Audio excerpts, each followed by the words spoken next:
Good evening, ladies and gentlemen. I don't want to have to use this, like judge and jury. I recognise that some of you were attending on Saturday up at Knocknanewan, where the Lewis War Memorial stands and has stood for 100 years. I don't want to waste any time before I pass you on to our speaker tonight, at the first of our series of lectures for the winter. There will be none in October because we brought this one forward to come into being only 3 days after the Saturday.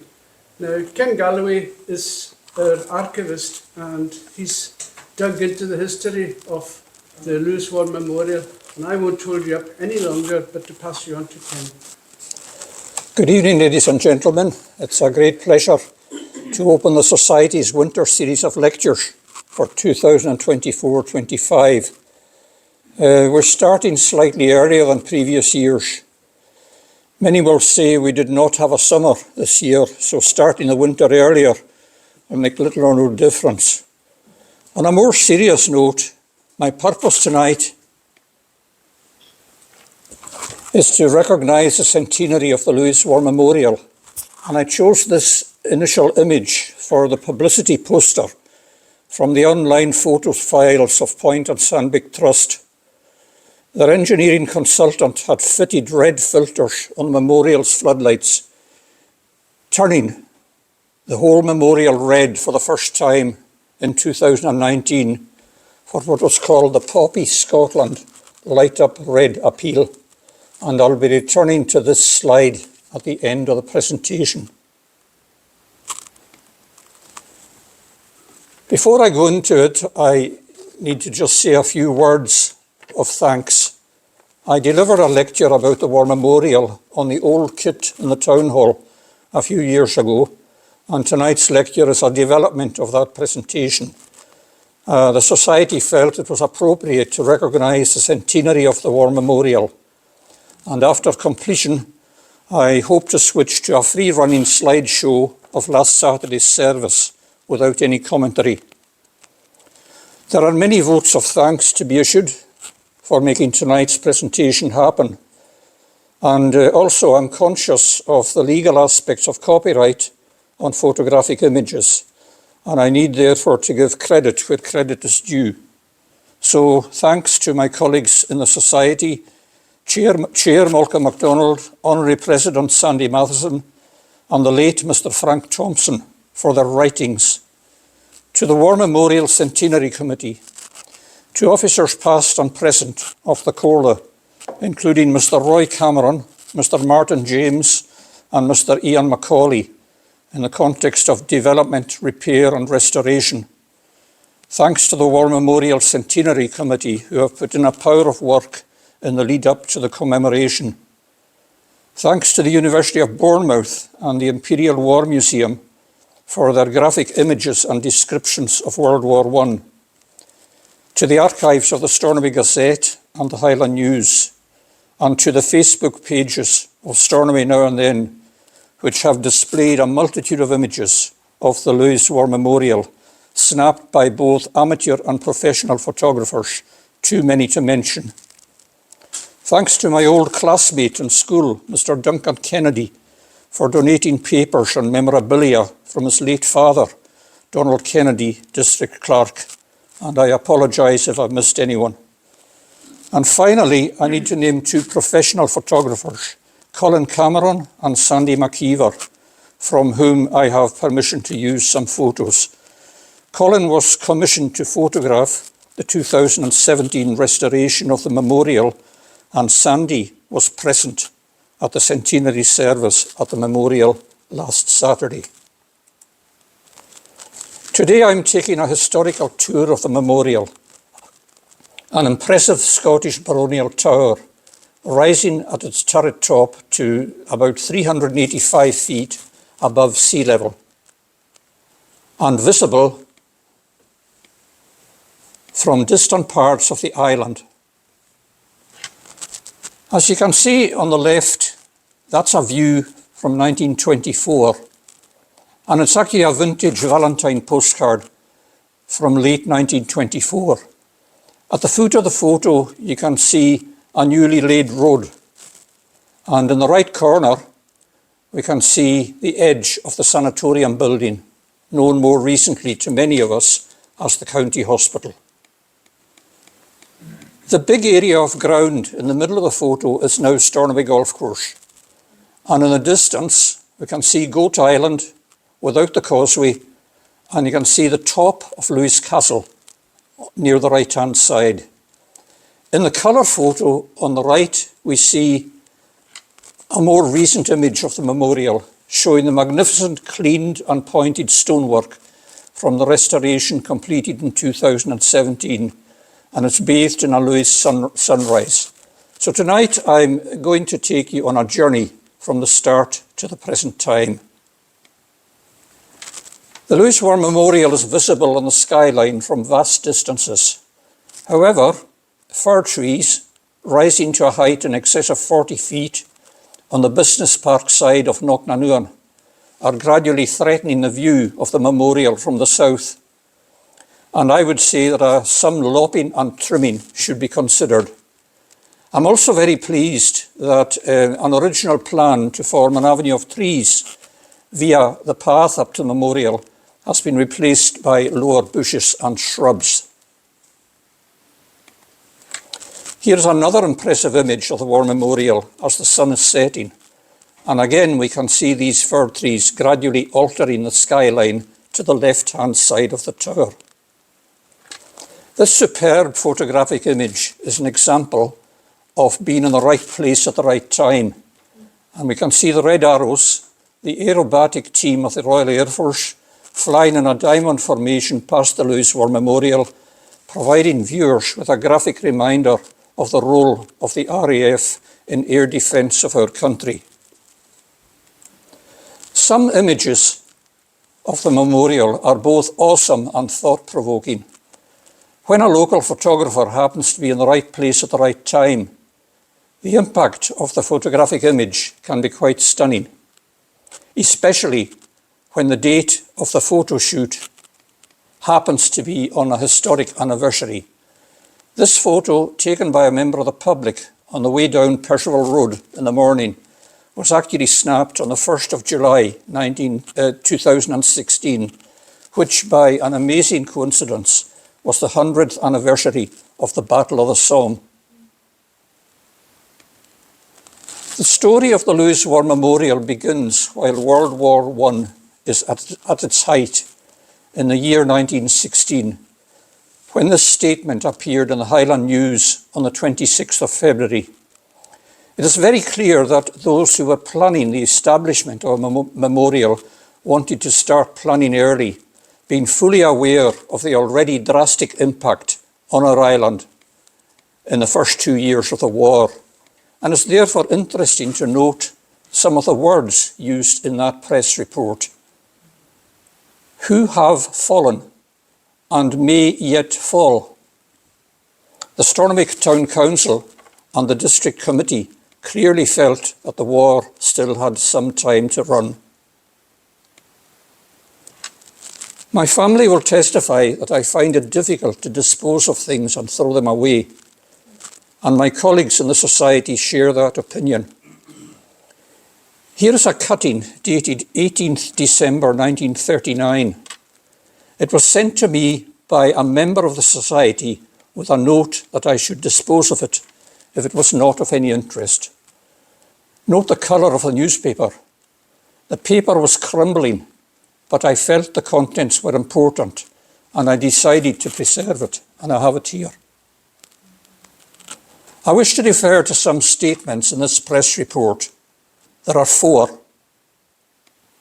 Number 1, so far in the war, this small island has lost 20 times as many men as the rest of the country in proportion to its population. 2, Lewis is repeating the story of the last war, and this is the reporter talking. From my window, I can see the granite tower with the names of 1,000 islanders who died for Britain then, a heavier percentage than from any other part of the empire. And already 1,860 men of Lewis are serving with the Royal Navy. And remember, that's 1939, very early in the war. The total population is only 25,000. And finally, 4, despite its losses in the last war and this, the Isle of Lewis has not a single conscientious objector. These statements provide all the evidence needed to justify Lewis having such an iconic war memorial. So now, to back up that, I turn to the writings of my colleague Malcolm MacDonald, chair of the Society. And Malcolm demonstrates in statistical terms the immense contribution made by our islands in terms of loss of life, the ultimate sacrifice in wartime. You can see the upper set of figures relates to World War I and the lower set to World War II. In both sets of figures, the final column on the right-hand side compares fatalities in percentage terms and provides irrefutable evidence of the disproportionately high sacrifice by our islands in both wars when compared with the UK as a whole and with other parts of the Commonwealth.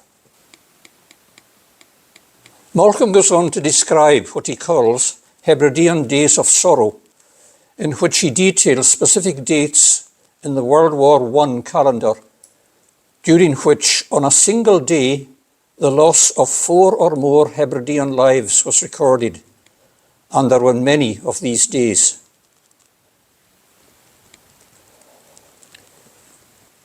The 31st of May 1916 was indeed a Hebridean Day of Sorrow, and this is the HMS Invincible, a battle cruiser of a type known as dreadnought, introduced in the early 20th century, larger and faster than any other.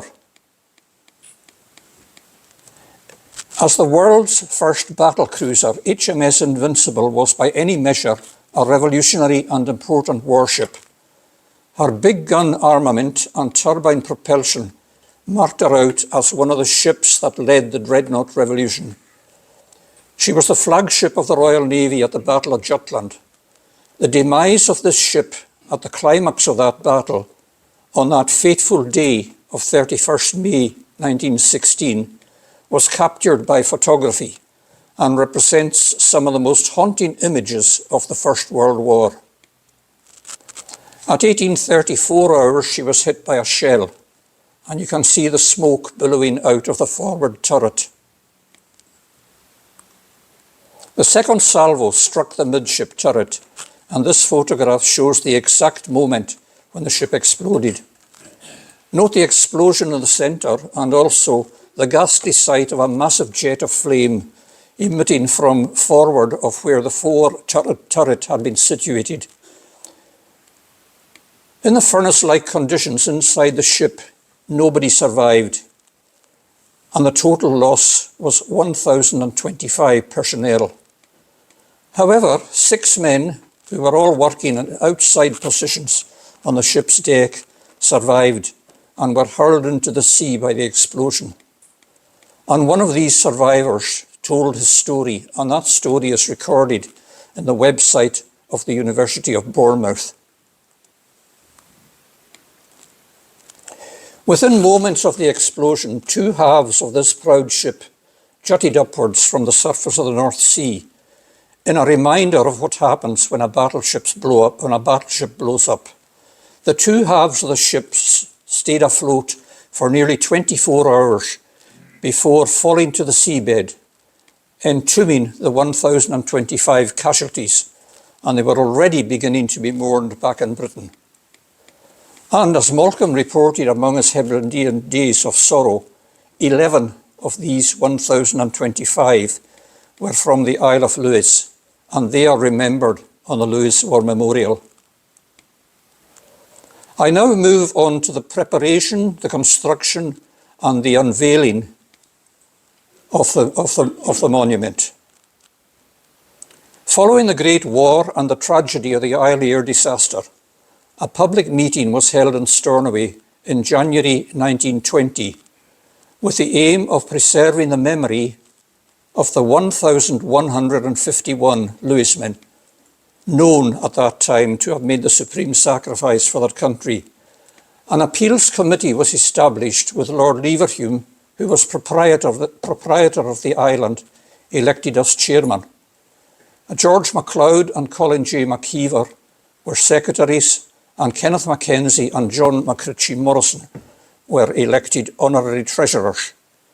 And from January to July 1920, the pages of the Stornoway Gazette carried advertisements appealing for subscriptions towards the building costs of a suitable memorial. And as a spur to the generous donations, it was announced that an anonymous resident was willing to double the amount subscribed. This resident was later discovered to be Lord Leverhulme himself.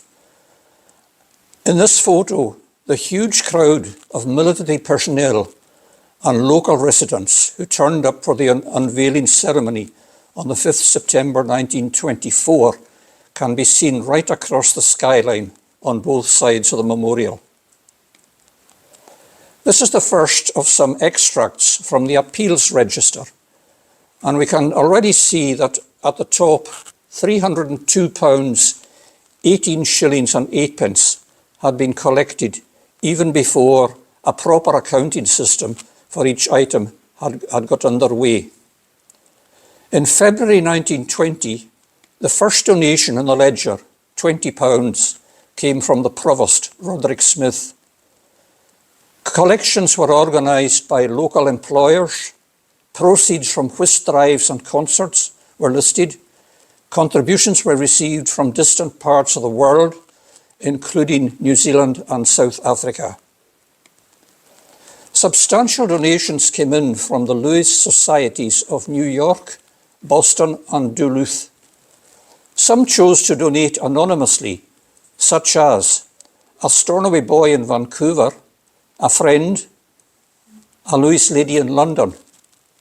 A large number of personal donations show an identical number of pounds and shillings. A guinea had a value of £1 plus 1 shilling, and even after the official end of the guinea coin in 1816, the sum of 21 shillings still retained an aristocratic tone for more than a century later, resulting in donations, professional fees, prices for land, purchase of horses, tailoring, art, and other luxury items being quoted in guineas. But notwithstanding that fact, Lord Leverhulme, although definitely an aristocrat of that era, chose to donate in pounds sterling. On November the 9th, 1923, a personal donation from him is recorded as exactly £1,500. Going back to the top of that, a note of the first donation at the top of the page. It's from Charles McKeever, Niagara Falls, and my own research reveals that this is Charles McKeever, originally from Laxdale, who was the first pipe major in the Lewis Pipe Band. I found the expenditure records in the ledger to be extremely interesting, as they provide information which can be directly linked to various activities of specific contractors and others involved in the memorial contract. Detailed analysis of these figures could reveal a breakdown of the architect's expenses, the costs of separate elements such as building, masonwork, concreting, carpentry and metalwork. And my research revealed small but important historical facts not previously known to me and not contained in any of the press reports about the memorial. And these, as you can see, include the laying of 57 yards of road in the vicinity of the memorial, the supply of the stairs, the supply of the windows, the sculpting of the inscriptions, and also you can see there the supply by Bain, Morrison and Company of timber used in connection with the scaffolding. And at the bottom of the page, the purchase of a lightning conductor, which was supplied by a company in Dalmarnock in Glasgow for £60. But there is one entry elsewhere in the ledger which really stood out and rekindled some memories of a lecture I delivered many years ago on the Nicholson Institute clock tower. That entry in the ledger was 28th April 1924, Charles Henshaw, £510, followed soon afterwards on 23rd February 1925 by a payment of £28.18 to William Crichton for erecting the bronzes. I knew that Charles Henshaw had supplied the Seaforth Highlanders bronze on the Nicholson Institute Tower, and I conclude therefore that the same Edinburgh Company supplied the original 16 plaques for the War Memorial, with installations supervised by William Crichton, who we know was the Clerk of Works. A competition for the design of the memorial was held, and the winning entrant was chosen. He was Mr. John Hinton Gall of Inverness. The contract was soon awarded, and by June 1924, most of the masonry work was complete, forming a very striking and prominent landmark on the 300-foot high Knocknanuan. The internal work, not including the mounting of 16 bronze plaques, representing the 4 parishes of Lewis, which happened later, was completed by August 1924. The memorial took the form of a Scottish baronial tower, rising to a height of over 85 feet above the hill. Internally, the tower was divided into an arched entrance chamber, which was 20 feet high, and 4 upper chambers, which were accessed by square and circular steel stairs and by granite turnpike stairs to the turret. The dressed work is of fine axed Aberdeenshire granite, and the walls are of native Lewis gneiss, with the floors being in reinforced concrete.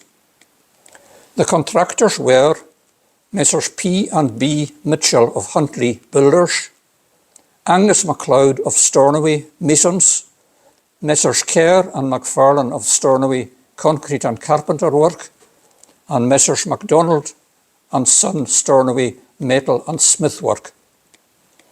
This photo, taken on the 5th of September 1924, shows Lord Leverhulme addressing the assembled crowd at the unveiling ceremony, and Provost Mackenzie is on his left as we look at the photo.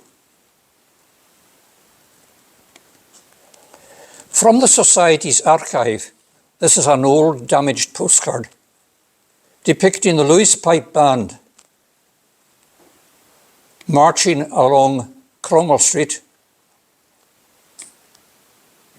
all the way to Knocknanuan for the unveiling ceremony of the War Memorial. You can see the gable end of granite buildings on the left background, and the item which looks like a dark stain on the top left corner of the postcard is actually part of an ornamental overhang which is still there today on the Royal Hotel building. Here's a quick look at the Royal Hotel building, showing that overhang located beside the main entrance and under the first floor windows. Lord Leverhulme was a great orator, a man whose words were well chosen for the context of the many public addresses which he delivered, a man whose speeches were regularly reported in the press, a man whose speeches are reproduced in full for posterity to read and enjoy. News reports of his speeches were regularly punctuated by the following words placed in brackets: applause and loud applause.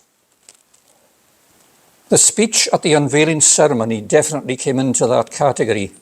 It was a long speech. I won't be covering all of it, but I want to cover the end of it just to give you a flavour. It was reported in the Stornoway Gazette. Life is vain, a little play, pain, and then good day. Life is brief, a little light, a little grief, and then good night. Such is life. Fate throws the dice. We make no strife. God's will suffice. Farewell, brave dead. to your sacred memory and in recognition of our own duty to honour your memory by service to the living, we have erected this tower as a pledge of recognition of this duty and of our tribute of love and respect for you and our dear ones who have passed on, and the brave survivors and their colleagues. With parting words, we pray that your brave lives and noble deeds may forever endure fresh and fragrant in the memories and lives of all living and of countless generations yet unborn.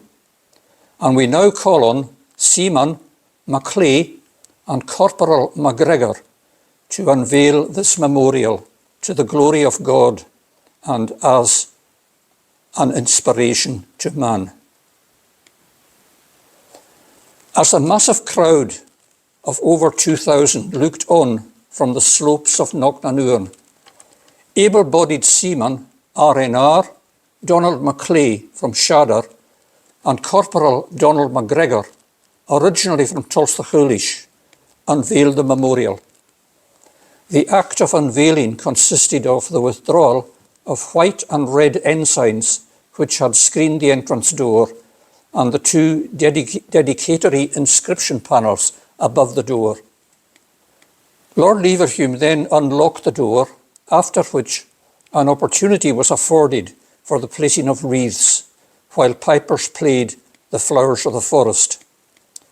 Over 40 wreaths were laid, including one each from the Girl Guides, the Boy Scouts, the Sea Cadet Corps, the Lewis ex-servicemen, Lodge Fortrose 108, the Red Triangle Club, Ross and Cromarty Constabulary, the Lewis War Memorial Committee, the Sanatorium, the Seaforth Highlanders, and the Naval Guard of Honour.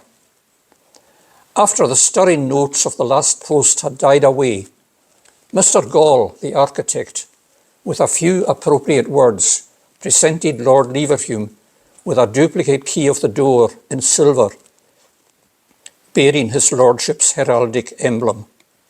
The second paraphrase was sung in English, followed by Reveille, sounded by the buglers, and the Reverend R. Morrison of the United Free High Church pronounced the benediction. I have here Nigel Nicholson's book, Lord of the Isles, which is well worth a read. It was first published in London in 1960 and then republished twice by Acker in 2000 and 2005.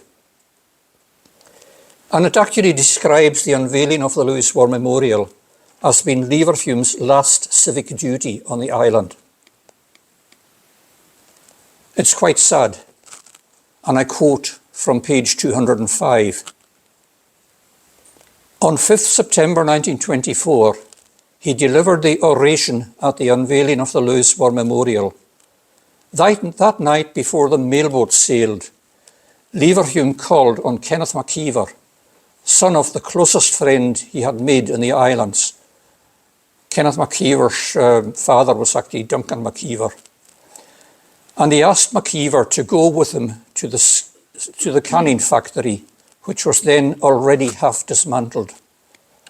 The two men stood there in the dark, Leverhulme a little ahead of his companion. MacIver suddenly saw the outline of the great shoulders trembling with sobs. Neither said a word to the other. Afterwards they walked back along the quay and shook hands at the foot of the gangway. Leverhulme never saw the Hebrides again. My reference to the key, to the door, leads me to move forward briefly to June 2004, when, in a short ceremony at the memorial, the silver key, which had Leverhulme's heraldic emblem, was handed over to Sandy Matheson, Lord Lieutenant of the Western Isles.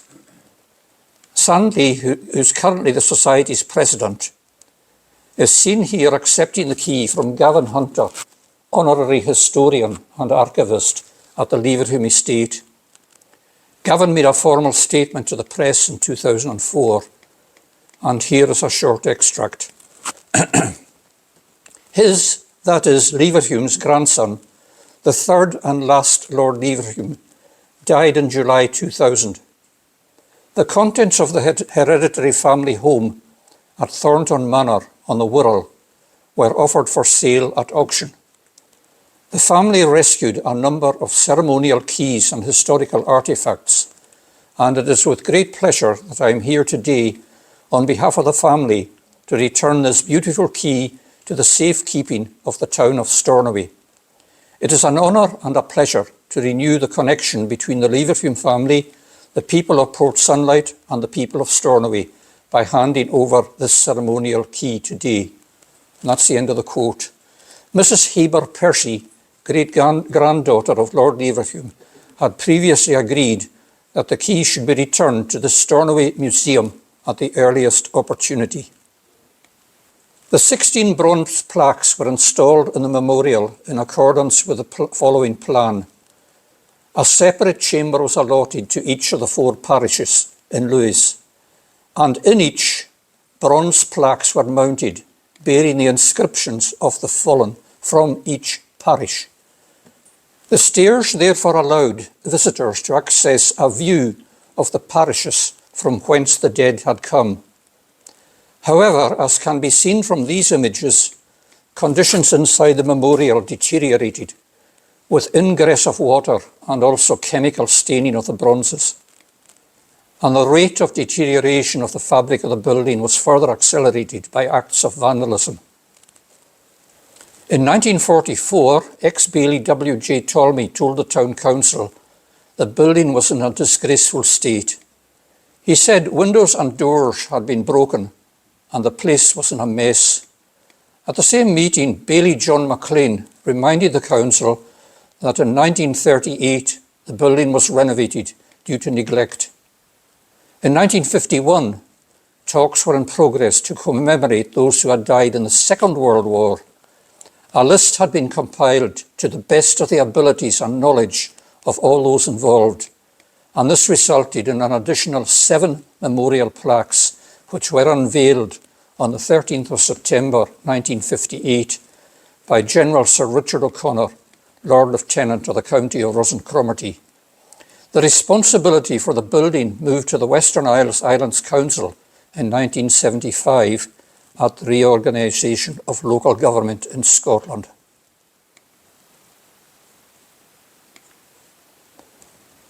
Despite continuous attempts to keep the memorial open to the public, by 1975 it had been deemed unsafe, with extensive remedial work being required on the staircase to the first landing.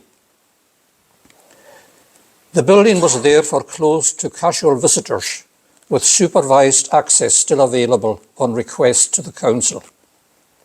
And during the period of existence of the Corla from 1975, the records show constant and continuous attempts to maintain and repair this iconic structure against a background of increasing financial constraint imposed on local authorities by central governments.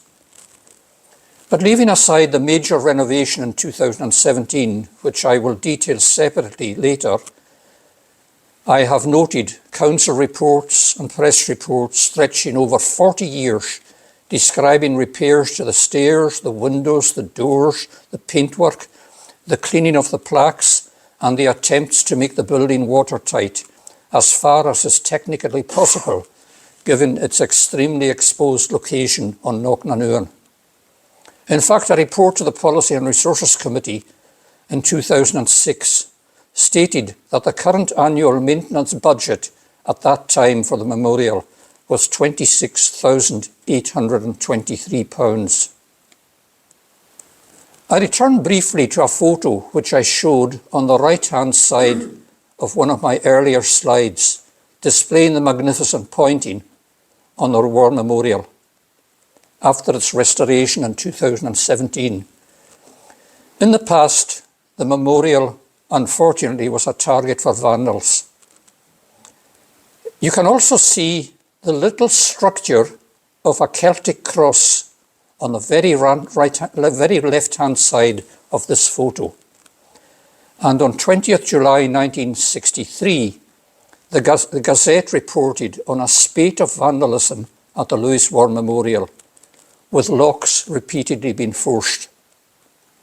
The report states all kinds of locks have been tried, but each time the vandals have broken in and the locks had to be replaced. Mr. Donald Kennedy, district clerk, reported that the particular day when vandalism was most likely to happen was Sunday, when a large number of youths congregate weekly at the memorial. He asked the Stornoway Trust if the watchman who was appointed for the castle grounds could keep an eye on the war memorial. The reply from the Stornoway Trust stated that the watchman had enough to do with his own work on the grounds.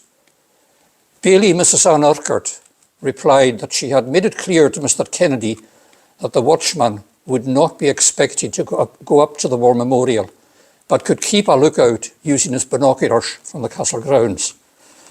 Closing the debate, the words of the chairman, Provost Donald Stewart, stated, and I quote, "To ask the watchman in the course of his perambulations to cast his binoculars on the war memorial.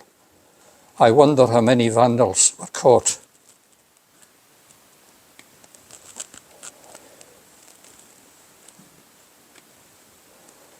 There is a small Celtic cross with no names on it in front of the war memorial, and I pointed this out to you in the previous slide. This is a photo of the same cross in its originally unsafe location within its railings in Percival Square from 1956, when it was donated by a serviceman in kind remembrance of our youth who died in the war 1939 to 1945. The front of the cross is inscribed with extracts from the Epistle of John chapter 5 and the Gospel of John chapter 13. There is a Gaelic inscription on the back of the cross.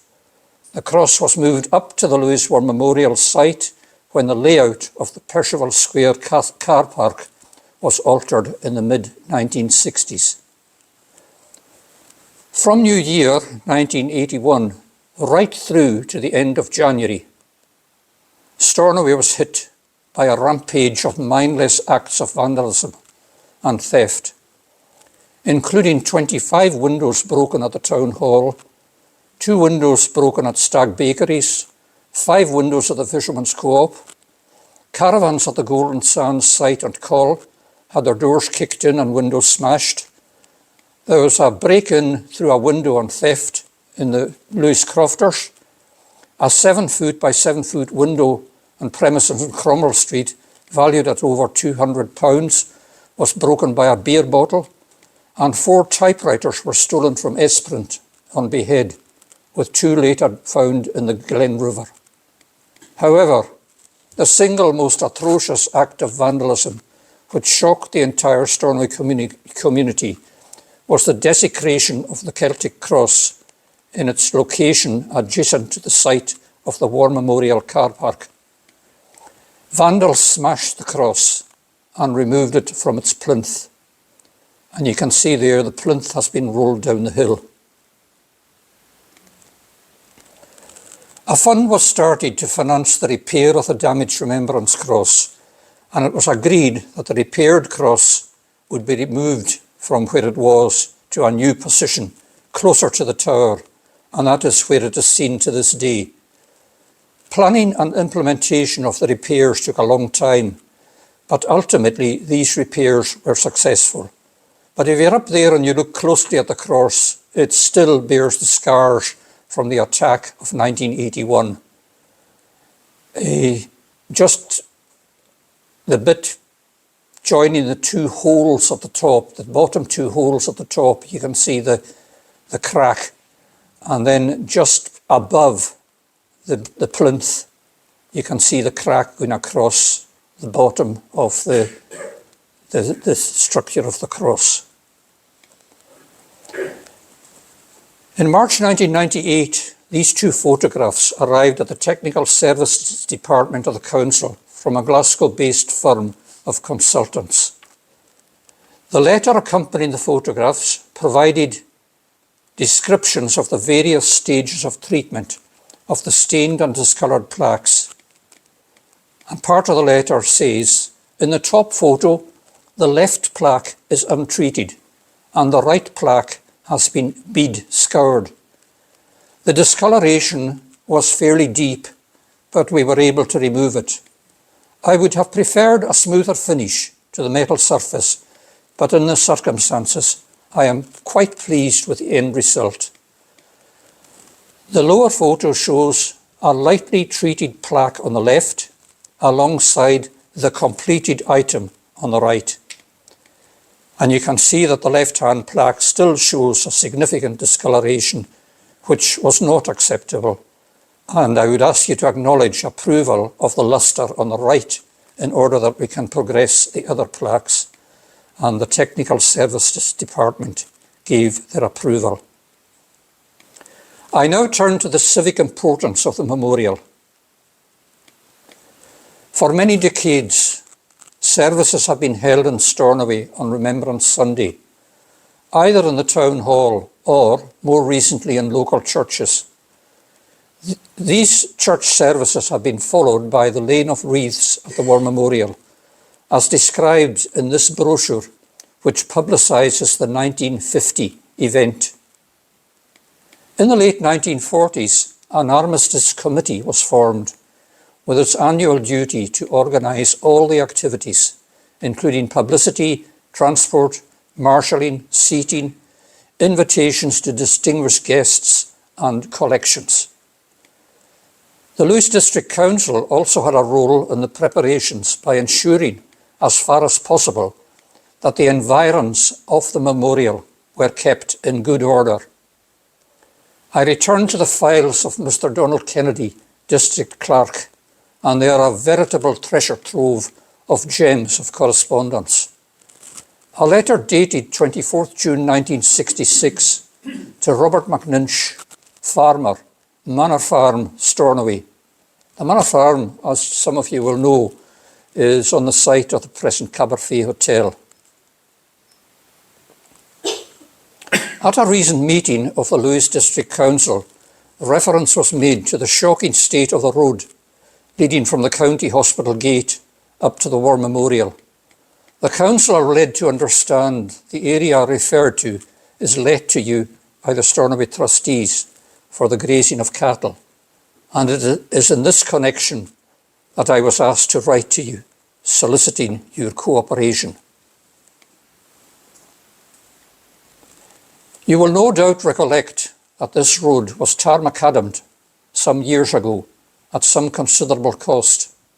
The District Council are naturally concerned that this necessary amenity, which has been used by so many people who have occasion to visit the memorial, should be in such a deplorable state. It is alleged that during the winter months, when your cattle are wandering in this area, silage feeding has been spread along the road at various parts. Indeed, this is obvious to see for anyone after inspection of the road. This, together with the cattle dung, has now made the road practically impassable. In the circumstances, therefore, I shall be obliged to have your observations on the matter with a view to improving the present state of affairs. Yours faithfully, Donald Kennedy, District Clerk. By 1998, the plans were well in hand to permanently remove the bronze plaques from within the memorial and to relocate them in a proposed new circular area as shown in this sketch plan. And in April 1999, the Corler wrote to Stornoway Historical Society indicating that the next stage would be to select the stones on which the plaques would be mounted, and that it was not possible to give a precise timescale for completion of the whole project. Locally, there was mixed reaction to this plan, and it generated numerous letters in the local press, prompting a detailed reply from a senior councillor in his capacity as chair of the Land, Property and Technology Committee. This letter, plus a letter of support from the chair of the local branch of the Royal British Legion, were the catalysts for final support of the new plan by the community at large. And the final sentence in the letter from the Royal British Legion Chair, which was published in the Stornoway Gazette, was firm in sentiment and straight to the point. And I quote, "In conclusion, it appears to have escaped the notice of the critics that the aforementioned plaques have not been accessible to the general public for many years, and therefore the Corless proposals should be applauded and not castigated." Each plaque was mounted on a single stone.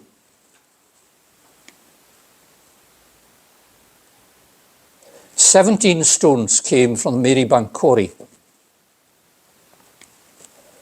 and 6 stones came from the Bonaw Quarry near Oban. The mounting of each plaque on its stone was completed by the use of patent tamper-proof fixings, and so thorough was the Corless approach to the potential for vandalism that consideration was even given to a contingency plan involving the possible removal of the bronze plaques and the total replacement with replicas. Thankfully, there has, to my knowledge, been no need to implement such a plan. In this photo, the new site for the bronze plaques is taking shape, with the stones positioned on the outer edge of the circular pathway. The centre of the circle is landscaped to make it slightly raised above that pathway. On 12th November 2002, the Council released a press statement describing the completion of the new home for the Lewis War Memorial bronze plaques. And Vice-Convener Roddy Murray said, "The area is a simple but significant tribute to those who lost their lives in the 2 World Wars. And special thanks are due to the Stornoway Trust for leasing the area of ground to the Corla, to the contractors Aggregate Industries for their skill and dedication, and also a thank you to the landscape contractors Silver Birch Tree Services. The public display of the plaques will serve as a poignant reminder to future generations of islanders of the supreme sacrifice made by those who fell in 2 world wars in order that we might enjoy our freedom." A service of dedication of the plaques in their new location was held in November 2002.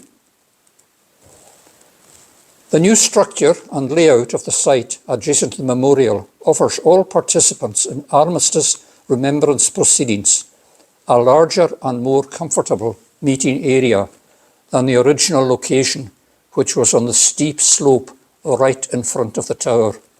And we can see that steep slope there. Local photographer Colin Cameron was commissioned to cover the refurbishment of the tower.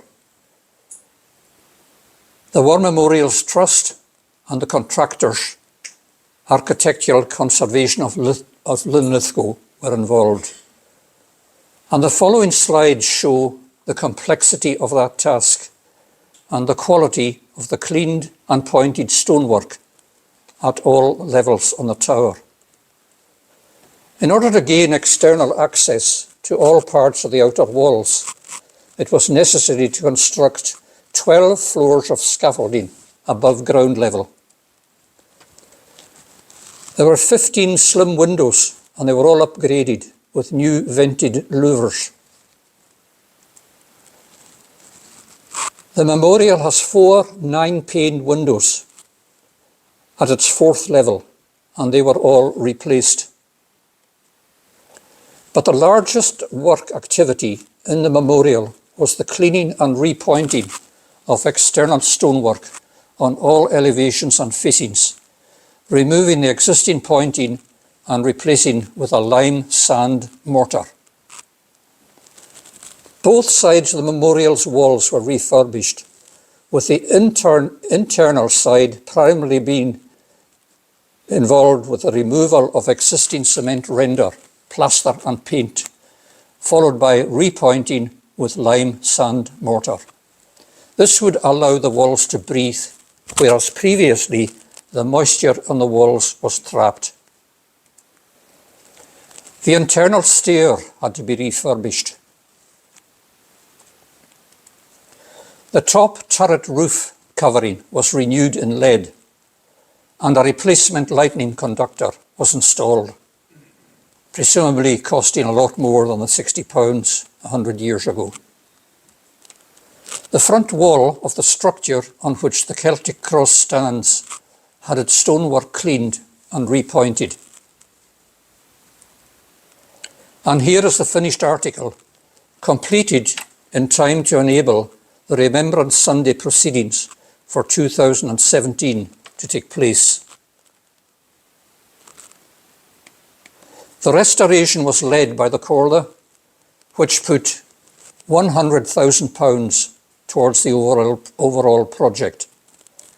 In addition, a grant of £132,100 was offered from the Memorials Trust World War I Memorials Programme. And given the scale of the project, the site was visited by a conservation officer from the Trust. Soon after completion of the project, the largest grant ever awarded through the War Memorials Trust was paid out. On Saturday the 21st September 2024, a special service was held on Knocknanuan to mark the passing of 100 years since the unveiling of the Lewis War Memorial. And here is the order of service.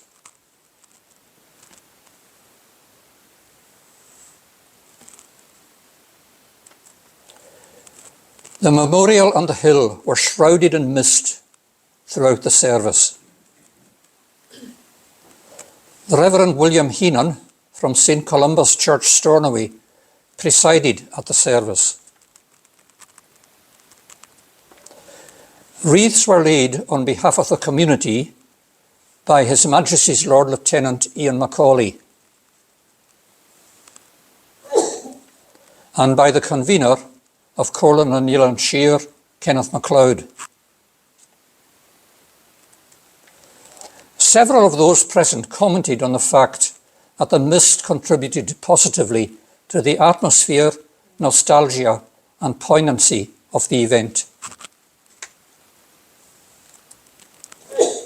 To provide what I believe is a fitting conclusion to this tour through the history of the Lewis War Memorial, I delved into the archives of remembrance.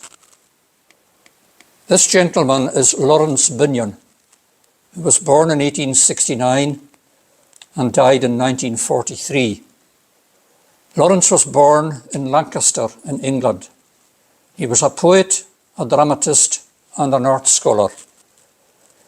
He wrote his most famous poetic work, which he entitled For the Fallen, in 1914, and it was published in the Times newspaper in September of that year.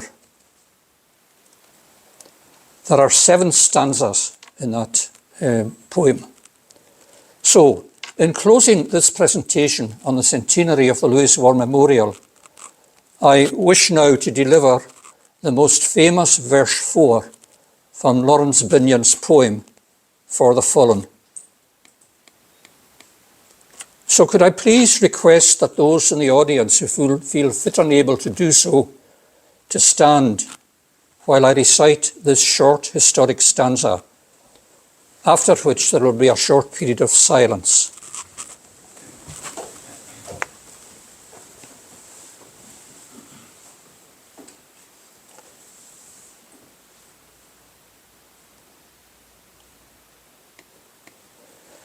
They shall grow not old, as we that are left grow old. Age shall not weary them, nor the years condemn. At the going down of the sun, and in the morning, we will remember them.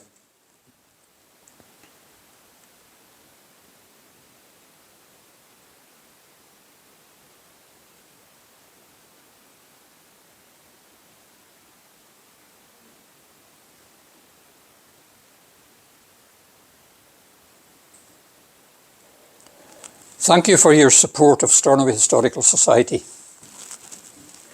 Well, thank you, Ken, for the most comprehensive and emotional and interesting coverage of the history, 100 years. At the opening, there were crowds gathered, and after 100 years, those crowds gathered, but nobody had been to Bose. It just shows you how short life is, but we shall remember them, as Ken mentioned. Are there any questions or queries that you may wish to put to? Yes, yeah, thank you very much indeed, Ken, for that. I mean, that was very interesting and phenomenally well researched, I must say. Very impressive. Thank you for that. Just a couple of very mundane questions. What did it cost in the beginning? You know, the initial construction. What did that cost? It worked out at £4,000, I believe. 4,000, and the renovations. Did you say 100,000 for renovations? Yeah, the 2017 renovation, as I said, the council put in 100 grand, and there was also a support grant to the tune of £132,100. So you're really talking about nearly £250,000. It probably would be over £250,000 once you had all the sundries on. I can add that for the memorial opening in 1924, they had budgeted for £10,000. So that's why Ken mentioned substantially less than envisaged. And I think they got really good value from the contractors. Just in passing, it was mentioned that a seaman, Maclay, and a Corporal MacGregor were involved with the opening in 1924. Both of them had been severely wounded, and Corporal MacGregor was Dan MacGregor, who was a librarian in Stornoway for many years, and his son was the chairman of the Historical Society for many years, Norrie MacGregor. And Seaman Maclay had been on the Carmania in a fight against another armed merchant cruiser, the Carmania. And his brother found him in amongst a pile of dead sailors on the armed merchant cruiser, and he called for help, and the ship's surgeon saved him, but at the cost of losing an arm and a leg. Now, he survived to live to quite a ripe old age, but with these horrible injuries. Now, Corporal MacGregor had lost, well, I thought he had lost a leg, and most people in Stornoway did, because he walked with a very stiff leg, but his leg had been fused together. His kneecap had been shot off in what have you at Beaumont Hamel, fighting with the Seaforth Highlanders.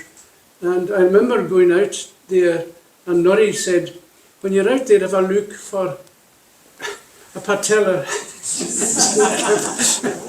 which I didn't find. But it just shows you that people realised it wasn't just those whose names were inscribed on the memorial plaques, but also those who were still in the community with severe war wounds and emotional wounds as well. Any more questions for Ken? Yes? Is it possible to arrange to get to this war memorial and to climb to the top? Well, I can answer that. You can actually get the key from the council if you ask at reception. And it has to be, well, I'm seeing Ian Macaulay at the back. He could give us more detail. But you can't get to the very top, if I'm right, Ian. You can get to the very top. Final staircase isn't in great condition at the moment. Yeah. So it's not something I would encourage. And Ian, just in passing, when we had the Centenary committee down at the bottom of the building here, we were meeting a monthly meeting every Friday. You said that the memorial as it stands is watertight. Not 100%, but because it's well ventilated now, it's in a superb condition compared to the way it was. In fact, I spoke to a fellow from the War Memorial Trust who was up at the time of the restoration, and McMaster and Martin sitting over there in the room as well. I spoke to him last week, and he still reckons it's the best restoration job he's ever seen. Well, absolutely, with a stone building of that size and the magnitude of it, you know, it's a fantastic job. I think all those involved have to be congratulated. Just out of interest, the firm that did the architectural element of this was Simpson Brown, and James Simpson, who was the senior partner of that firm, is quite an eminent worldwide architect in the restoration of significant buildings throughout the world. But one of his colleagues came up in the early 2000s, and at that time, because of the lack of available funding, one of the proposals was to make it a controlled ruin, and that was to remove all the windows. Ken mentioned that we replaced the windows with louvers, and that the 9-pane windows on the 4th floor, to remove all these, so to allow the building to get wet, but to allow the wind to blow through it to dry it, because at that time there wasn't available funding to undertake the works that were then undertaken in 2017. And initially, when we put the grant application in to the War Memorial Trust, who were an extremely sympathetic outfit to work with, the initial funding was only going to be something like, I can't remember exactly, it was between 20 or 30,000 pounds. But when they realised the significance and what would be achieved, they came back with a counter offer of the 132k, which is not the usual way things go, but it's just to show that they really took on board the significance of what was being proposed.